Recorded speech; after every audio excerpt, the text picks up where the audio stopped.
இயேசு ராஜா வாழ்க. இயேசு ராஜா வாழ்க.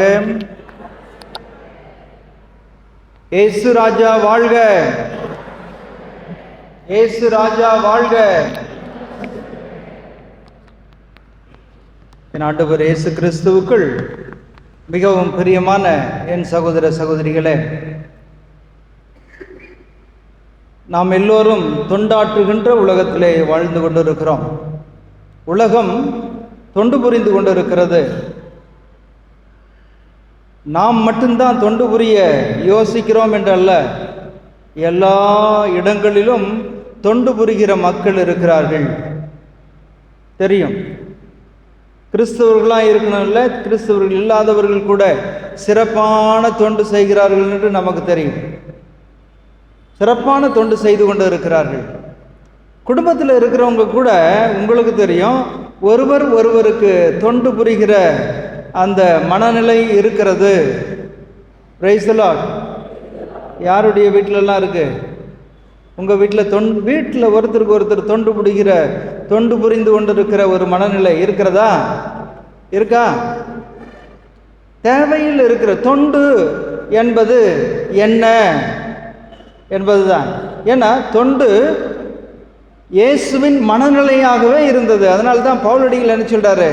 கிறிஸ்துவில் இருந்த மனநிலையே உங்களுக்குள்ளும் இருக்கட்டும். அவ்வளவுதான்.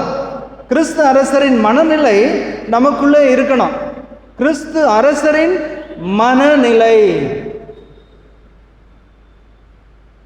மனநிலை நமக்குள்ளே வந்து விட்டதா என்பது பெரிய கேள்விக்குறியாக தான் இருக்கிறது. அவருடைய மனநிலைத்தான் நமக்குள்ளே இருக்க வேண்டும் என்று இன்றைய திருச்சபையும் நமக்கு சொல்லுகிறது. திருச்சபையை பற்றி மாமன்ற கூட்டங்கள் நிறைய நடந்தது. இறுதி மாமன்றம் அக்டோபர் மாதம் முடிந்தது, உங்களுக்கு தெரியும் நினைக்கிறேன். திலக்ஷித் நோஸ் அப்படின்ற காரியத்தை பற்றி உங்களுக்கு ஏதாவது கேள்வி இருக்கா? திலக்ஷித் நோஸ் தெரியல.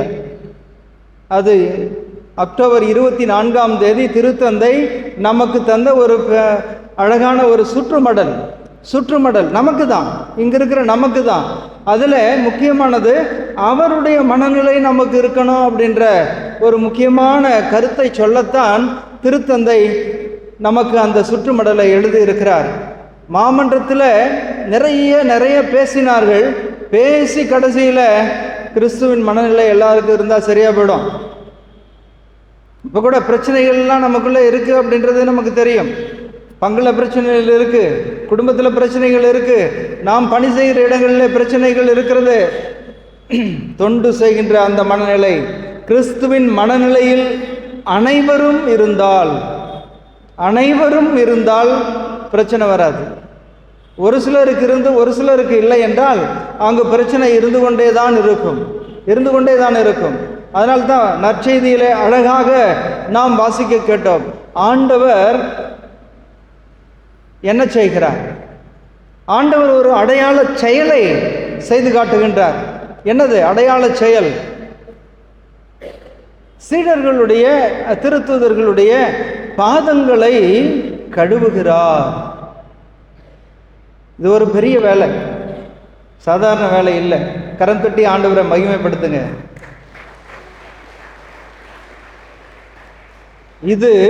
இந்த ஒரு சின்ன செயல், இது சின்ன செயல் இல்லை, இந்த பெரிய செயல் அகில உலகத்திற்கு இன்றும் சவாலாக இருக்கிறது, சவால் கொடுத்து கொண்டு இருக்கிறது.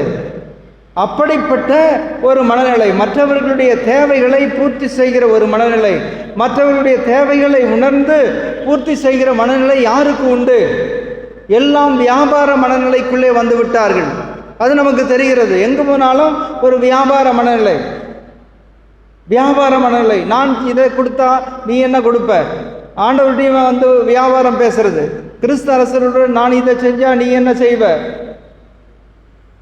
வியாபாரம் பேசுகிற ஒரு மனநிலை தான் இருக்கிறதே ஒழிய தொண்டாற்றுகிற மனநிலை குறைவாகத்தான் இருக்கிறது. தொண்டாற்றுகின்ற தொண்டு மனநிலை. ஆண்டவர் இயேசு ஏன் அப்படி செய்தார்? அதனுடைய ஆழம் என்ன என்று நாம் பார்க்கணும். நான் ஆண்டவரும் கடவுளும் ஆண்டவரும் குருவுமாயிருக்கிறேன். உண்மை, அவர் கடவுள்தான். முதல் வாசகத்திலே வாசிக்க கேட்டோம், அவர் கடவுளாயிருந்தும் இறங்கி வந்தார், மனிதனானார். மனிதனாய் அவர்களுடைய பாதங்களை பற்றி அதை கழுவி பரிசுத்தப்படுத்துகிறார், கழுவுகிறார். அது தொண்டாற்றுவதின் ஒரு மிகப்பெரிய அடையாளம். அன்புக்குரியவர்களே, மிகப்பெரிய அடையாளம். இப்போ தொண்டுனா என்ன அப்படின்றத நம்ம தெளிவுபடுத்திக் கொள்வோம். தொண்டு நிறைய செய்கிறாங்க, நம்ம பார்க்கிறோம். கல்வி தொண்டு நடக்கிறது, கல்வி ஒரு தொண்டு தான். தேவை என்ன? அறியாமை இருக்கிறது, அறியாமை தீமை இருக்கிறது, அவர்களுக்கு அந்த அறியாமையை போக்க வேண்டும் என்ற ஒரு தேவை இருக்கிறது. ஆகவே அந்த தேவையை நிறைவேற்ற ஒரு சேவை, அவ்வளவுதான். உடல் நலம் இல்லாத இருக்கிற மக்களுக்கு உடல் நலம் கொடுக்க மருத்துவ சேவை நடந்து கொண்டு இருக்கிறது. ஒரு சில சேவைகளுக்கு காசு கொடுக்கணும், ஒரு சில சேவைகளுக்கு காசு கொடுக்க தேவையில்லை. ஃப்ரீ சர்வீஸ் இருக்கு, பெய்டு சர்வீஸ் இருக்கு, தெரியுமா? நிறைய இடங்கள்ல இங்கே வியாபாரத்தில் பெய்டு சர்வீஸ் தான் எல்லாம். ஆனால் உண்மையான தொண்டு ஃப்ரீ சர்வீஸு. யார் ஃப்ரீ சர்வீஸ் செய்கிறாங்க? இப்போ எங்கே வந்தாலும் ஒரு சின்ன வேலை செய்யணும், எல்லா டிபார்ட்மெண்ட்டுமே சேவை செய்வதற்காக தான். ஒரு டிபார்ட்மெண்ட்லேருந்து எலக்ட்ரிசிட்டி டிபார்ட்மெண்ட் வந்தாங்கன்னா அங்கே நிற்கிறாங்க. உண்மைதானே? உண்மைதானே? ஃப்ரீ சர்வீஸ், அவங்களுக்கு சம்பளம் கொடுத்துட்டாங்க, அந்த சம்பளத்துக்காக தான் அவங்க வேலை செய்கிறாங்க. இருந்தாலும் இன்னொரு கிம்பளம் வேணும் அப்படின்னு சொல்லிட்டு தானே அங்கே நிற்கிறாங்க. அதெல்லாம் உலகத்தில் நடந்து கொண்டு இருக்கிறது. உண்மையான சேவை மனநிலை ரொம்ப குறைந்து கொண்டு இருக்கிறது. மனிதர்களுடைய தேவைகளை நிறைவேற்ற சரி, சோஷியல் சர்வீஸ், சமூக சேவையும் செய்து எல்லாரும் மக்களும் உயர் மட்டத்திற்கு வரணும், எல்லோரும் பொருளாதாரத்தில் வளரணும், மற்ற சமூக அளவிலும் வளர வேண்டும் என்று சமூக சேவை. இதைத்தான் சேவை என்று நினைத்து கொண்டு இருக்கிறோம். அன்புக்குரியவர்களே, உண்மைதான், இதெல்லாம் சேவைதான். ஆனால் இந்த சேவைகள் எல்லாம் ஒரு முக்கியமான சேவையின் பின் விளைவுகளாகத்தான் இருக்கணும். நாம் அதையெல்லாம் பற்றி கொண்டு இருக்கிறோம், அவ்வளோதான். இதுதான் உண்மையான சேவை. இது ஒன்றை செஞ்சால் போதும், கல்வி சேவை செஞ்சால் போதும், மருத்துவ சேவை செஞ்சால் போதும், சமூக சேவை செய்தால் போதும், மற்ற இந்த பொருள் சேவைகள் செய்தால் போதும் என்று நாம் எண்ணிக்கொண்டிருக்கிறோம். உண்மையான அந்த மனநிலையிலிருந்து இந்த சேவை மனப்பான்மை வரணும். சேவை மனப்பான்மையோடு அவர்களுடைய பாதங்களை பற்றி கொள்ளுகிற ஒரு மனநிலை நமக்கு இருக்கிறதா? பக்கத்தில் இருக்கிறாங்களே, அவங்களுடைய பாதத்தை தொட ஒரு மனசு வருதா? பாருங்களா, யோசிச்சு பாருங்க. ஜஸ்ட் பக்கத்தில் பாருங்க, பாதத்தை தொடணுமா? அவங்க பாதத்தை தொடணுமா?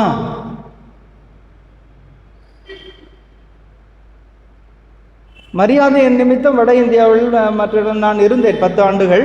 அங்கே மரியாதை நிமித்தம் அப்படி தொடுவாங்க. ஆனால் ஆண்டவருடைய மனநிலை வேறு.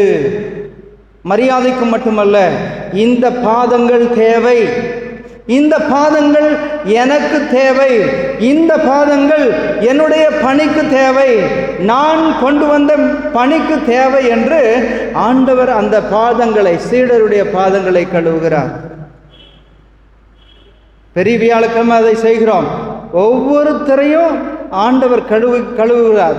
இந்த திருமுழுக்கு பெற்ற எல்லோரையும் கூட ஆண்டவர் உங்கள் பாதங்களை கழுவுகிறார். எதற்குனா, உங்கள் பாதங்கள் ஆண்டவருக்கு தேவை. ஒரு பாதம் என்பது முழு மனிதனை குறிக்கிறது. நீ ஆண்டவருக்கு தேவை, அவ்வளவுதான். நீ ஆண்டவருடைய சேவை செய்ய தேவை. அப்போ ஆண்டவர் கொண்டு வந்த மீட்பு, அந்த மீட்பு சேவை என்று சொல்லுவோம். நாம் இன்னொரு இடத்துல விவிலியத்தில் வாசிக்கிறோம், நான் தொண்டு புரியவும் பலருடைய மீட்புக்கு என்னுடைய உயிரை கொடுக்கவுமே வந்தேன். பிரைஸ் தி லார்ட், ஹல்லேலூயா. அன்புக்குரியவர்களே, அவர் தெளிவுபடுத்துகிறார் எந்த தொண்டுக்காக நாம் அழைக்கப்படுகிறோம். நிறைய தொண்டுகள் செய்து கொண்டிருக்காங்கன்னு தெரியும். நாம் செய்வதை விட மிகச்சிறப்பாகவே உலகத்தில் இருக்கிறவர்கள் கல்வி தொண்டு, மருத்துவ தொண்டு, சமூக சேவை எல்லாவற்றையும் செய்து கொண்டு இருக்கிறார்கள். மிகச்சிறப்பாக செய்து கொண்டு இருக்கிறார்கள். வியாபார நோக்கத்தோடு செய்து கொண்டு இருக்கிறார்கள் என்பது நமக்கு தெரியும். ஆனால் நாம் மட்டுமே செய்யக்கூடிய ஒரு தொண்டை நம் ஆண்டவர் இயேசு இன்று நமக்கு முன் வைக்கிறார். அதிலிருந்து ஊற்றாக புறப்படுவது தான் இந்த தொண்டுகள் எல்லாம். இந்த தொண்டுகள் சிறப்பாக நடக்கணும், தெளிவாக நடக்கணும் அப்படின்னு சொன்னால் மீட்பு தொண்டு முக்கியமானது. அவர் வந்ததே இந்த உலகத்தில் இருக்கிற ஒவ்வொருவரையும் மீட்பதற்காக மட்டுமே, வேற எதற்காகவும் வரவில்லை. அதற்கான பாதத்தை பற்றுவது எதற்காகனா இந்த மீட்பு தொண்டிலே நீ பங்கு கொள்ள வேண்டும் என்பதற்காக தான். பேதுருவிடம் சொல்லுகிறார், நான் உன்னை கழுவாவிடில் என்னோடு உனக்கு பங்கில்லை, என்னுடைய பணியில் உனக்கு பங்கில்லை, மீட்பு தொண்டில் உனக்கு பங்கில்லை என்று சொல்லுகிறார். இந்த வேளையிலும் கூட உங்களுக்கு அந்த மீட்பின் தொண்டிலே, நம் அரசர் கிறிஸ்து அரசரின் மீட்பு தொண்டிலே நமக்கு பங்கு இருக்கிறதா? பங்கு இருக்கா? மீட்பு தொண்டு என்றால் என்ன? அதுதான் இந்த உலகத்திலே மிகச்சிறந்த தொண்டு. ஆன்ம மீட்பு, ஆன்மாவை மீட்பது. உடலை காக்கிற பல சேவைகளை நாம் செய்து கொண்டு இருக்கிறோம். இந்த உலகத்திலே வாழ பல சேவைகளை நாம் செய்து கொண்டு இருக்கிறோம். ஆனால் ஆன்மா நிரந்தரமாக வாழக்கூடியது.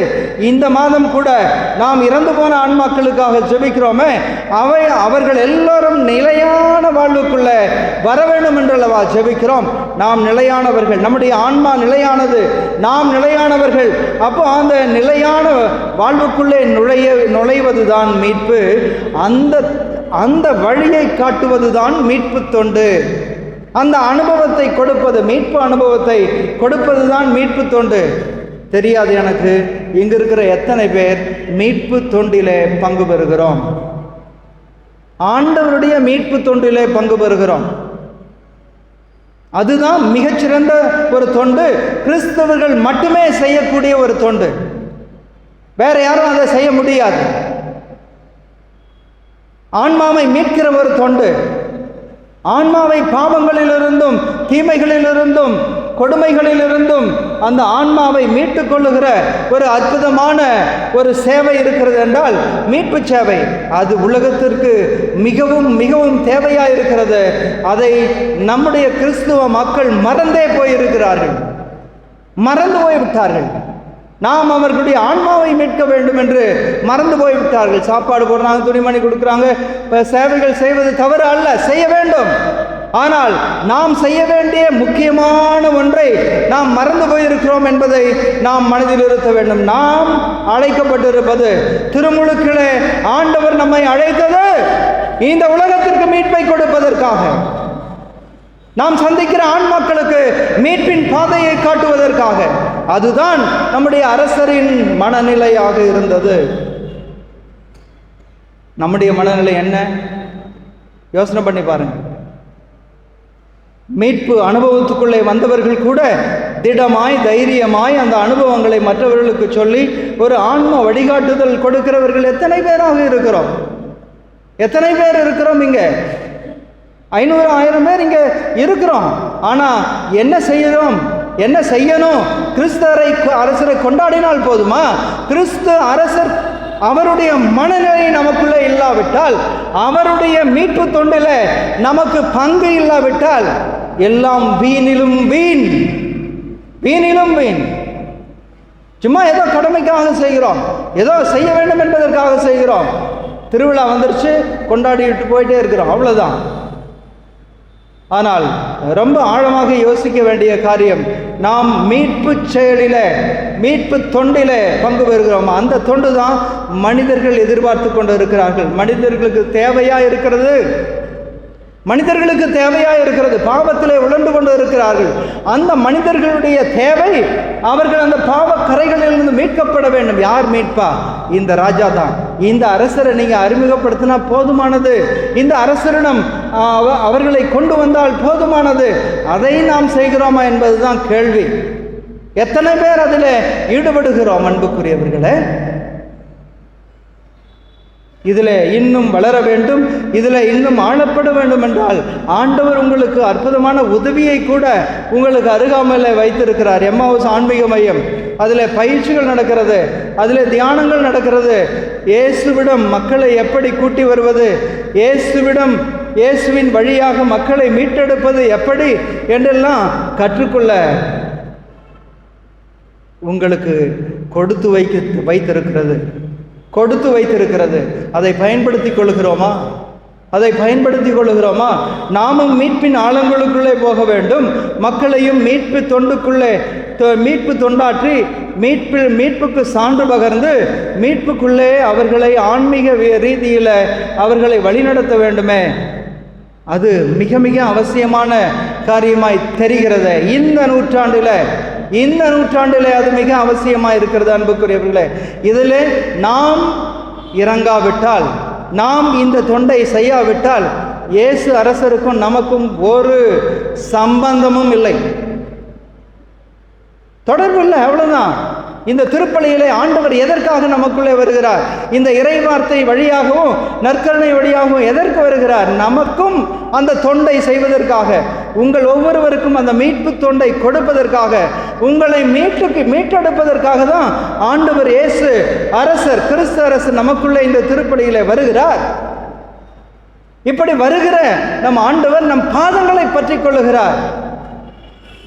வந்து நம் பாதங்களை பற்றி நம்மை கழுவுகிறார், நம்மை பரிசுத்தப்படுத்துகிறார், நம்மை மீட்கிறார். பாதங்களை கழுவுவது என்பது மீட்டெடுப்பது. உங்களை மீட்கிறார். யாரெல்லாம் நற்கருணை வாங்குறீங்களோ, யாரெல்லாம் இந்த இறை வார்த்தையை கேட்டுக்கொண்டு இருக்கிறீர்களோ, ஆண்டவர் உங்களை மீட்டு கொண்டு இருக்கிறார். ஆண்டவர் உங்கள் பாதங்களை பற்றி அதை கழுவிக்கொண்டு இருக்கிறார். தன்னுடைய இறை வார்த்தையினாலே கழுவுகிறார். நற்கருணையிலே திரு ரத்தத்தின் வழியாக உங்களை கழுவுகிறார். மீட்பு தொண்டாற்றவே அவர் வருகிறார். நிறைய பேர் ஆண்டவர் செய்கிற இந்த மீட்பு தொண்டை அனுபவிக்க கூட முடியாது, அனுபவிக்க கூட டைம் எடுக்கிறதில்ல. No time. அவர் செய்கிற அந்த மீட்பு செயலை என் ஆன்மாவில் நான் அனுபவிக்க வேண்டும் அல்லவா? அனுபவிக்கணும். நான் அனுபவிச்சா தானே, அந்த அனுபவம் ஆக்கினதானே மற்றவர்களுக்கு சொல்ல முடியும். திருத்தந்தை டிலக்ஸித் நோட்ஸ் என்ற மடலிலே 91வது எண்ணில் இதைத்தான் சொல்லுகிறார். ஒவ்வொருவரும் அந்த தனிப்பட்ட விதத்தில் ஆன்மீக ரீதியான அனுபவங்களை பெற்றுக்கொள்ளணும். அது மட்டுமல்ல, இதை மக்களுக்கு சொல்ல, நற்செய்தியாக சொல்ல அர்ப்பணிக்கிறவர்களாக இருக்கணும். திருத்தந்தை இப்ப சொல்றார், 24ஆம் தேதி, ஒரு மாதம் கூட ஆகல, 24ஆம் தேதி சொல்லியிருக்கார். ஆண்டவரும் அதே மனநிலை, திருச்சபைக்கும் அதே மனநிலை. நமக்கு என்ன மனநிலை? ஒரு பெரிய கேள்வி கேட்டு பார்க்கணும். இங்க இருக்கிற எல்லோரும், வராதவங்களை விட்டுருங்க, இங்க இருக்கிற எல்லோருக்குள்ளும் அந்த தொண்டாட்டுகின்ற மனநிலை, மீட்பு தொண்டாட்டுகின்ற மனநிலை இருந்தால் போதுமானது. இந்த உலகமே மீட்பு பெறும். கைத்தட்டி ஆண்டவரை மகிமைப்படுத்துவோம். அதற்காக தான் நாம் அழைக்கப்படுகிறோம். மீட்பு தொண்டு சாதாரண தொண்டு அல்ல. சாதாரண தொண்டு ஈஸி, கையில் இருக்கிற பாக்கெட்டில் இருக்கிற பணத்தை தூக்கி எறிஞ்சிட்டு போயிட்டே இருப்போம், அதெல்லாம் தான் தொண்டுன்னு நினைச்சிட்டு இருக்கிறோம். நாம இல்லை. மீட்பு தொண்டு இணைந்து மீட்பு தொண்டாற்ற நாம் இந்த திருப்பலியிலே ஜெபிப்போம். ஆமென்.